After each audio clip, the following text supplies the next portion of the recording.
All right, coming in at number 30 on the 2024 NHL Draft Rankings, we have Dean Letourneau, who just made an absolute mockery of the U18 AAA loop with St. Andrews College. So he went to prep school this past year.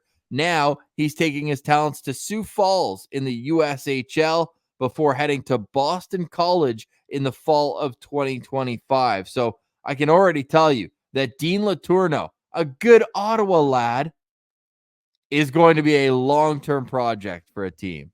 Yeah, well, there's a lot of interesting things to look at when we're talking about Dean Letourneau.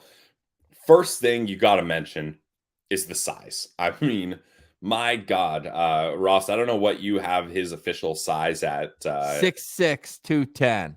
Yeah, 6'6", 210. He's an absolute unit out And there should on the note, ice. he's a centerman, a 6'6" centerman.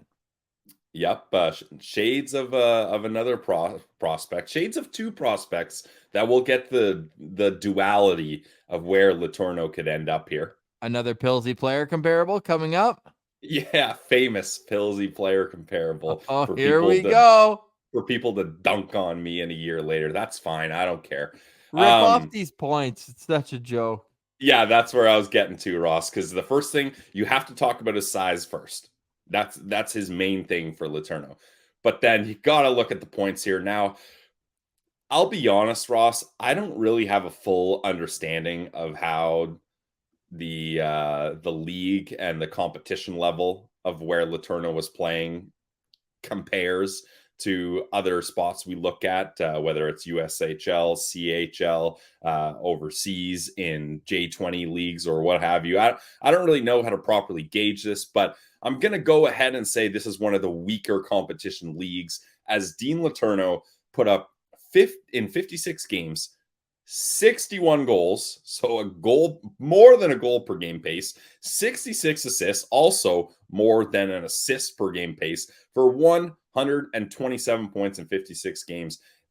That is absolutely insane. Like at what point is he just sitting there being like, no offense, but you guys are kind of boring. This is kind of easy. Kind of. 127.2. When you were discussing, when we were making this graphic, I was like, 61 goals in 56 games. That's ridiculous. And then he has even more assists. Yeah, it's nuts, dude. Like, now he did play 2 USHL games. Funny enough, the competition is obviously a little better because he had no points. Now, 2 games, obviously very small sample size, so I'm not putting that on Dean there. But he did have an injury at the end of the season, so that affected him a little bit. But obviously, it didn't affect his point total too much there.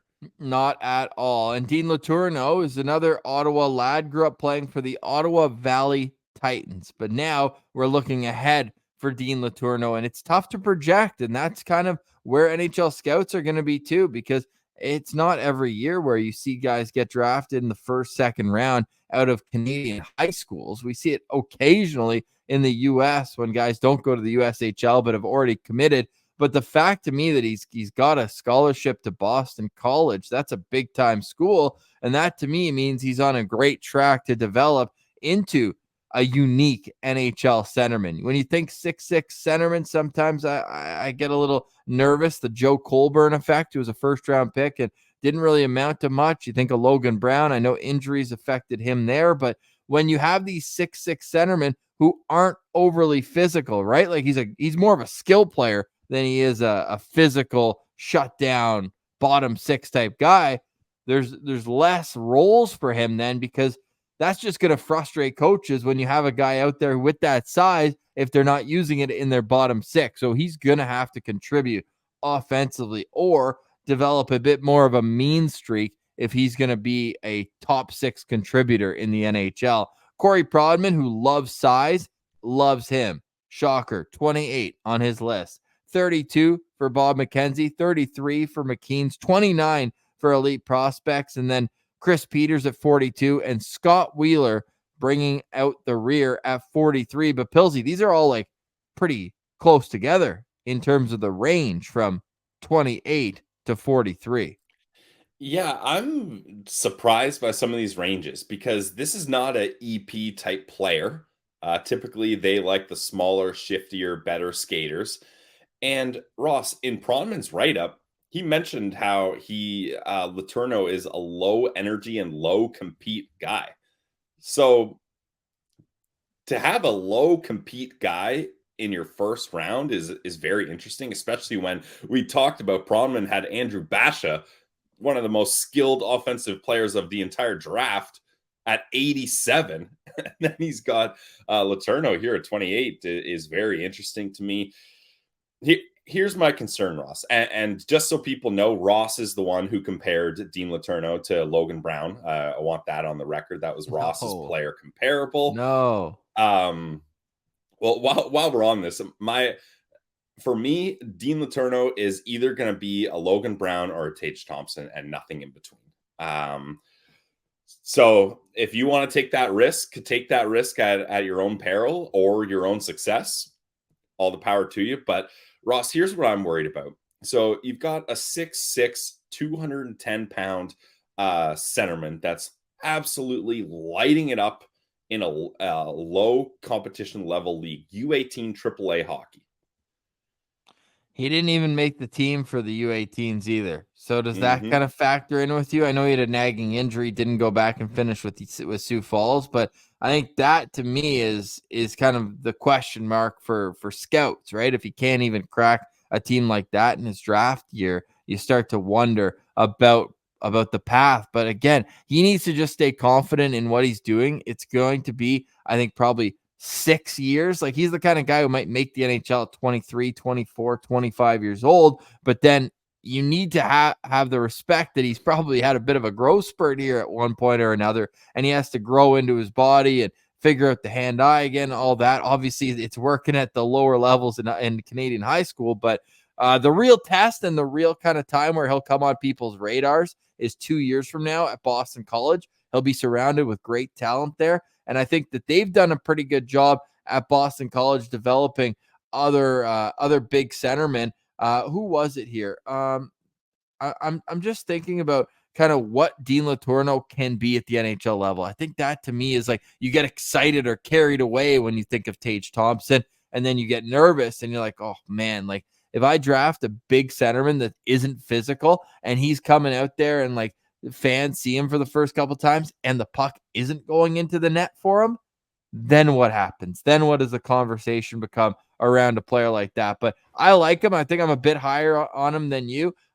If he goes 25, I think that's a little bit early for me. But at 39, this would be a pick I would be very happy about at 39th overall. Well, Ross, here's my concern. So you've got a big centerman that's dominating in a lower competition league. Like Pronman said, low energy, low compete. Like you mentioned, he's not a guy that plays a physical game.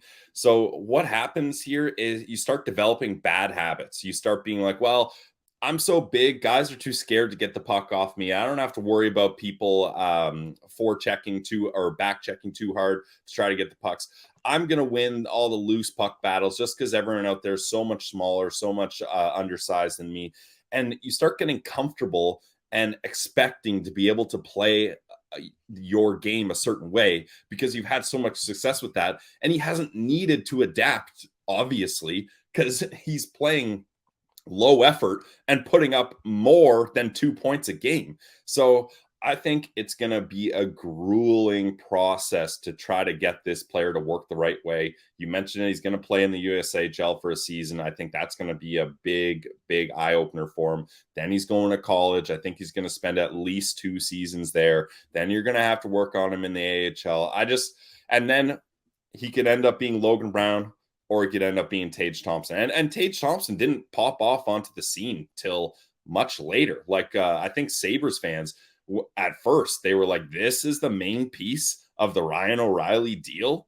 And he wasn't really popping off. But now I think they're laughing because he's amazing, obviously. So I've got him at 2.5 stars, Ross. I'm certainly not taking him at 25, and I'm probably not even thinking about taking him at 39, just because this is a Sens prospect pipeline that is so bare. You can't afford to take a risk on a guy that at best pans out 5 years from now. So just not the guy for me. I'm sure with the right development and in the right spot, he can have success, but not the guy I'm targeting if I'm the Ottawa Senators.